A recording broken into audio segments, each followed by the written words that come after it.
Friends, welcome back to கொங்கோட கிளை. எல்லாரும் நல்லா இருக்கீங்களா?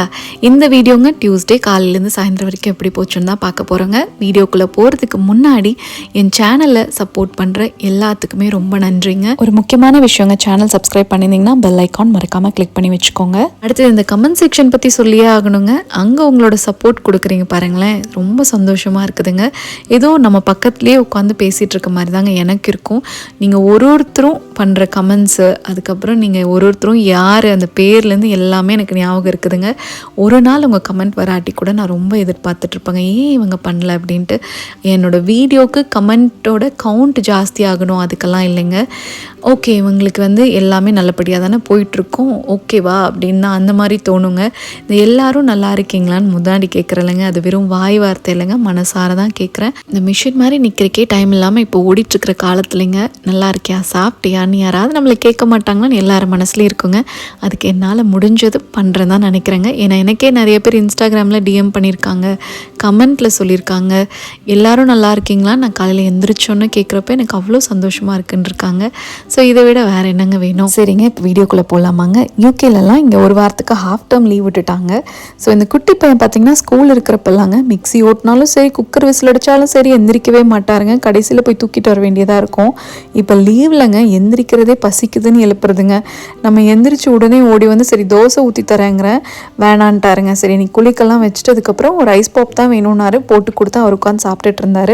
அப்புறம் நைட்டே இட்லிக்கு ஊற வச்சுருந்தாங்க. ரொம்ப நாள் ஆச்சுங்க நான் கிரைண்டரில் இட்லி மாவாட்டியே மிக்சிலே டக்கு டக்குன்னு அரைச்சிட்ருக்குறேங்க. அதனால் இன்றைக்கி தான் கிரைண்டரில் போட்டு அந்த பொசு பொசுன்னு அந்த உளுந்து மாவு பார்க்குறப்ப அவ்வளோ சந்தோஷமாயிடுச்சுங்க. சரி இன்றைக்கி நான் அரசாணிக்காக இருந்ததுங்க, அன்னபூர்ணா ஸ்டைல் சாம்பார் தான் வைக்கலான்னு பிளான் பண்ணியாச்சு. அதனால் கண்டிப்பாக நைட்டுக்கு இட்லி ரெடி ஆகணுன்ட்டு தாங்க மாவெல்லாம் ஆட்டி வச்சிடலான்ட்டு பண்ணிகிட்டு இருந்தேன். அப்புறம் இன்றைக்கி பீட்ரூட் பொரியல் பண்ணலாம் தாங்க பிளானு. ஸோ எப்போவுமே இந்த பீட்ரூட் பொரியல் பண்ணோன்னா முதல் எல்லா வேலையும் முடிச்சுட்டு கடைசியாக தாங்க கட் பண்ணும், இல்லாட்டி எல்லாமே அந்த ரெட் கலரில் ஆகிடும். ஒரு வீடியோவில்ங்க லயா குட்டிக்கு ஹேர் கேர் என்ன பண்ணியிருக்கீங்கன்னு கேட்டிருந்தீங்க. ஸோ எதுவுமே பண்ணுறது இல்லைங்க, இந்த தேங்காய் எண்ணெய் தாங்க பயன்படுத்துவோம், சமையலுக்கும் சரி தலைக்கெல்லாம் போடுறதுக்கும் சரிங்க. அதுக்கப்புறம் பேண்டன் ஷாம்பு தான் பயன்படுத்துகிறோம். இன்னொரு விஷயங்க, இங்கே அவளுக்குமே நிறையா முடி கொட்டுதுங்க. ஏன்னா இங்கே தண்ணி அந்த மாதிரி நம்ம ஊரில் தான் இன்னுமே அடர்த்தியாக இருந்திருக்கும்னு நினைக்கிறேங்க. அவளுக்கு இங்கே எல்லாத்துக்குமே அந்த டேண்ட்ரஃப் வருது, அதுக்கப்புறம் முடி கொட்டுறது காமனாக தாங்க இருக்குது. ஸோ வேறு எதுவுமே பண்ணுறது இல்லைங்க. காலையில் லயா குட்டிக்குமே பார்த்திங்கன்னா சாக்கோ ஸ்ப்ரெட் வச்சு ப்ரெட்டு கேட்டால் அது கொடுத்துட்டு பால் ஒரு டம்ளர் கொடுத்தாச்சுங்க. அதுக்கப்புறம் பருப்பும் வெந்துருச்சு. சரி பீட்ரூட் பொரியலுக்கும் வணக்கி விட்டுலாம். இன்றைக்கி ஆக்சுவலாக வெளியே போகிற பிளானுங்க, அதனால தான் சரி முடிச்சுட்டு கடைக்கெல்லாம் போயிட்டு வரலான்னு தாங்க பிளானு. ஆனால் வெளியே பார்த்திங்கன்னா செம மழையாக இருந்தது. இந்த வாரம் லீவ் விட்டதோட மழையும் ஃபுல் வாரம் இருக்குதுன்னு போட்டிருக்கிறாங்க. ரொம்பவே கஷ்டமாக இருக்குதுங்க வீட்டுக்குள்ளேயே குட்டீஸை வச்சுட்ருக்கிறதுக்கு. சரி பீட்ரூட் பொரியலுக்கும் வணக்கி விட்டுட்டு அதுக்கப்புறம் அரசாணிக்காய் போட்டு வேக வச்சுட்டேங்க பருப்புக்குள்ளே. அதுக்கப்புறமா தாளிச்சு கொட்டிக்கலான்ட்டு. அப்புறம் மாவும் ரெடி ஆகிடுச்சு. சரி இதை நம்ம இப்போவே எல்லாம் உப்பெல்லாம் போட்டு கலக்கி அவன் சூடு பண்ணி வச்சுட்டேங்க. ஏன்னா இங்கே வெதர் ரொம்ப சில்லுன்னு தான் இருக்குது. இப்போது சூடு பண்ணிவிட்டு அதில் வச்சிடலாம், நைட்டு பொங்கிடும், நம்ம இட்லி தான் எனக்கு ஊற்றி சாப்பிட்றோம் அப்படின்ட்டு முடிவு பண்ணியாச்சுங்க. முடிஞ்ச வரைக்கும் இந்த சமையல் பண்ணுறப்ப இந்த பாத்திரத்தெல்லாம் கழுவி வைக்க பார்ப்பேங்க. இந்த சிங்க்கு காலியாக இருந்தால் அவ்வளோ சந்தோஷமாக இருக்குங்க. ஆனால் இந்த மாவாட்டினா உடனே இந்த கல்லெல்லாம் கழுவி வச்சிடணுங்க, இல்லாட்டி சிங்கே நிறைஞ்ச மாதிரி இருக்கும். அதை கழுவி வச்சுட்டுங்க. அதுக்கப்புறம் மாவையும் மேஜிக்கெல்லாம் போட்டு அவனில் வச்சுட்டேன். பார்க்கலாம் சாயந்தரம் இட்லி கிடைக்குமா இல்லை என்ன பண்ண போகிறோன்ட்டு. அப்புறம் அன்னபூர்ணா சாம்பார் இருக்கு இல்லைங்க, அதுக்கு மசாலா எனக்கு எப்போ வேணுமோ அப்போ நான் ஃப்ரெஷ்ஷாக தாங்க அரைச்சிக்குவேன், முன்னாடி அரைச்சி வைக்க மாட்டேன். ஆனால் உங்களுக்கு வேணும்னா பல்காக கூட முன்னாடி அரைச்சி வச்சுக்கலாங்க. அப்புறம் ஒருத்தங்க இதுக்கு ஒரு டவுட் கேட்டிருந்தாங்க, அதுக்கு நான் பெருசாக அங்கே எக்ஸ்பிளைன் பண்ண முடியலங்க. இந்த அன்னபூர்ணா சாம்பார் கலர் உங்களுக்கு வரலை, அது டார்க்காக இருக்கும் அப்படின்னு சொன்னாங்க. ஸோ இந்த புளி இருக்குல்லங்க, அதுவுமே மேஜர் ரோல் அந்த கலருக்கு ப்ளே பண்ணுங்க. நல்ல பழைய புளி, அந்த கருப்பு புளி இருக்குல்லங்க, அதுவாக இருந்ததுன்னா நல்லா கலர் கிடைக்குங்க. அதே புது புளியில் நீங்கள் எவ்வளோ தான் போட்டாலுமே அந்த கலர் வராதுங்க. ஆனால் அன்னபூர்ணா சாம்பார் டேஸ்ட்டே தாங்க இருக்கும், அதுக்கு நான் கேரண்டிங்க. இந்த ரெசிபியை இந்த வீடியோ கூட நான் வேணா லிங்க் பண்ணுறேங்க, நீங்கள் செக் பண்ணி பாருங்கள். அப்படி ட்ரை பண்ணிங்கன்னா கமெண்ட் செக்ஷனில் எப்படி வந்ததுன்னு சொல்லுங்கள். பொரியலும் பண்ணியாச்சுங்க. ஸோ எல்லாத்தையும் முதல்ல எடுத்து ஒரு பாத்திரத்தில் போட்டு வச்சுட்டு மீதி எல்லாத்தையும் கழுவி கவுத்திடலாம் அப்படின்னு பிளான் பண்ணிவிட்டு கொஞ்சம் உட்காரலான்னு யோசிச்சோன்னு வச்சுக்கோங்களேன். குட்டி வாண்டு வந்துடுவார், நீங்கள் இது எடுத்து கொடுங்கம்மா, அதை எடுத்து கொடுங்கம்மா, எனக்கு பெயிண்ட் பண்ணணும், பெயிண்ட்லாம் ஊற்றி கொடுங்கன்னு வந்துட்டாருங்க. ஆல்ரெடி ஒரு டப்பாவில் பெயிண்ட்லாம் வச்சுருந்தோங்க, அதுலேயே திருப்பியும் ஊற்றி கொடுத்துட்டேன். அதை வேற நான் கரெக்டாக ஊற்றுறேன்னான்னு செக் பண்ணிட்டு இருந்தாருங்க பக்கத்துலேயே நின்று. சரின்னு கொடுத்தோன்னா அக்காவும் தம்பி என்ன பண்ணுறீங்கன்னு பார்த்தாங்க. நல்லா செவத்துக்கு சுண்ணாம்பு அடிப்பாங்களேங்க, அது மாதிரி ஏதோ அடிச்சிட்டு இருந்தாங்க. ஆக்சுவலாக அவன் தாங்க பெயிண்ட் பண்ணிகிட்டு இருந்தான், லயா விட மாட்டான், ஆனால் பக்கத்தில் உட்காரணும். சரி என்னை டிஸ்டர்ப் பண்ணாமல் இருந்தால் சரின்ட்டு விட்டுட்டு வந்தாச்சுங்க. அப்புறம் வாங்க நான் அப்படியே நம்ம ஜன்னல் தோட்டம் காட்டுறேங்க. என்னடா சும்மா இதையே காட்டிகிட்டு இருக்கேன்னு நினைக்காதீங்க, அவ்வளோ சந்தோஷமாக இருக்குதுங்க. ஏன்னா விதை போட்டதெல்லாம் வந்துருச்சுங்க. இந்த கொத்தமல்லி விதை போட்டிருந்தேங்க, வராதோன்னு நினச்சிட்டு இருந்தேன், ஆனால் சூப்பராக வந்துருச்சுங்க. இது வந்து தீரன் குட்டியோட கிச்சன் கார்டனுங்க. அப்புறம் அந்த பக்கம் பார்த்திங்கன்னா ஃபேன்லாம் எடுத்து வச்சுருந்தோங்க. எதுக்குன்னா நல்லா வெயில் அடிச்சது, தீரனுக்கெல்லாம் நல்லா வேர்த்துட்டு இருந்ததுங்கன்ட்டு எடுத்து வச்சா இப்போ ஒரு 3 நாளாக செம குளிராக இருக்குதுங்க. அப்புறம் இது ஐவி பிளான்ட் கட்டிங்க, அதுக்கப்புறம் இது ஸ்ட்ரிங் ஆஃப் பேர்ல்ஸ் கட்டிங்குங்க. சரி, ரெண்டும் வச்சு பார்த்துருக்கேன், எப்படி வருதுன்னு பார்க்கலாங்க. அதுக்கப்புறம் ஸ்ட்ராபெரியுமே கொஞ்சமாக தலைஞ்சு வந்திருக்குதுங்க. வெயிட் பண்ணிகிட்ருக்குறேங்க நிறைய பூ வரதுக்காக. இது வந்து கேரட் போட்டது இருக்குதுங்க, அந்த விதையிலேருந்து வந்தது. ஸோ நான் வந்துட்டு ரொம்ப வருத்தப்படுறது என்ன தெரியுமாங்க, வெயிலே இல்லாதாங்க. இன்டோர் பிளான்ட் வச்சுட்டு கொஞ்சமாக இந்த சன்லைட் படுதுன்னு ஆசையாக இருந்தேங்க. இப்போ பார்த்தா இந்த ஒரு வாரமாக இப்படி மழையாகவே இருக்குதுங்க, வருத்தமாக இருக்குது.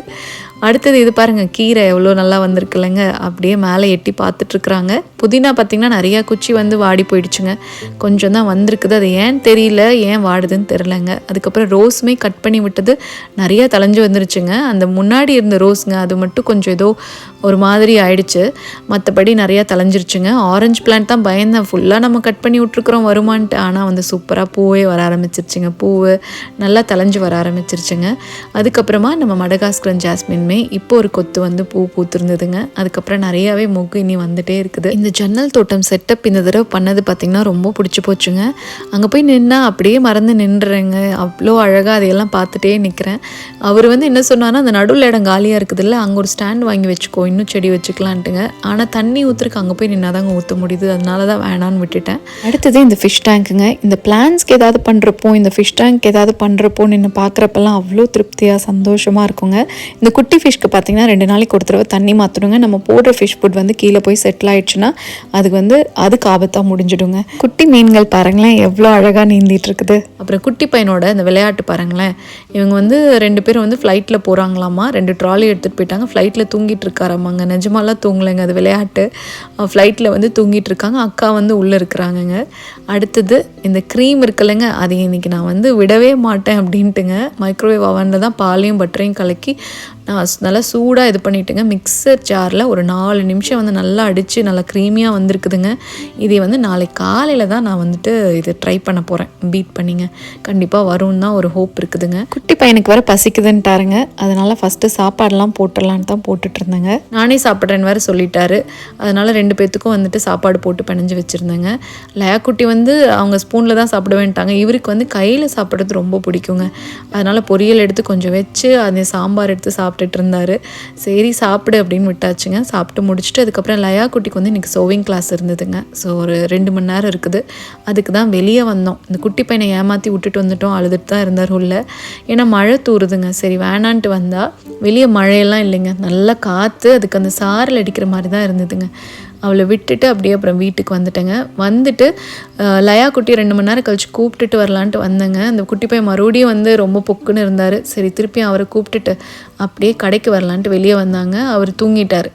அப்புறம் நான் இந்த பிளான்ஸ் எல்லாம் பார்த்தோன்னா அப்படியே நின்றுட்டேங்க. இன்றைக்கி கொஞ்சம் இன்டோர் பிளான்ஸ் இங்கே வாங்கியே ஆகணும்னு தான் போனேங்க.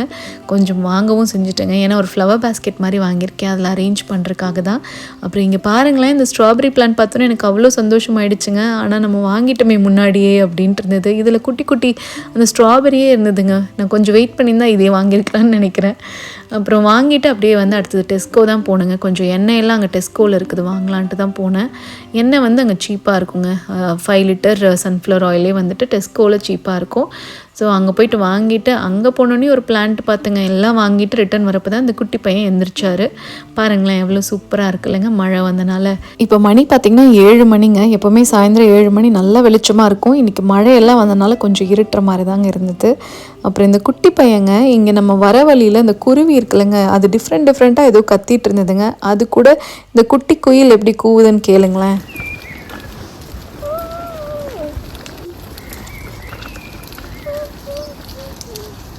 நான் ரெக்கார்ட் பண்ண ஆரம்பித்தோடனே அந்த குருவி ஸ்டாப் பண்ணிடுச்சுங்க. இவன் நல்லா கத்திட்டு இருந்தாங்க, அதை எடுக்கிறதுக்கு மிஸ் ஆகிடுச்சு. அப்புறம் வீட்டுக்கு வந்தோடனேங்க டின்னர் பண்ணலான்ட்டு போய் மாவை திறந்து பார்த்தா பொங்கவே இல்லைங்க, லேசாக தான் பொங்கிருந்துச்சு. சரி காலையில் நம்ம இட்லியை பார்த்துக்கலான்னு விட்டாச்சுங்க. கொஞ்சம் சோள தோசை மாவு இருந்தது, அதில் இந்த புது மாவு இருக்குல்லங்க ஒரு 3 கரண்டி சேர்த்து ஊற்றிட்டு எல்லாத்துக்கும் தோசை சுட்டு கொடுத்துட்டு அதுக்கப்புறமா தோசை நிறையா இந்த அன்னபூர்ணா சாம்பார், அதுக்கப்புறம் வந்து பீட்ரூட் பொரியல் கொஞ்சம் இருந்ததுங்க, அதெல்லாம் வச்சு டின்னரையும் சூப்பராக முடிச்சாச்சுங்க. இன்றைக்கி நான் என்னென்ன பிளான்ஸ் வாங்கிட்டு வந்தேன்னு பார்க்கலாமாங்க. எல்லாமே வந்து பூச்செடி தாங்க. ஒன்று எல்லோ கலர், இன்னொன்று வந்து ரெட் கலர், இன்னொன்று வந்து பீஸ் லில்லிங்க.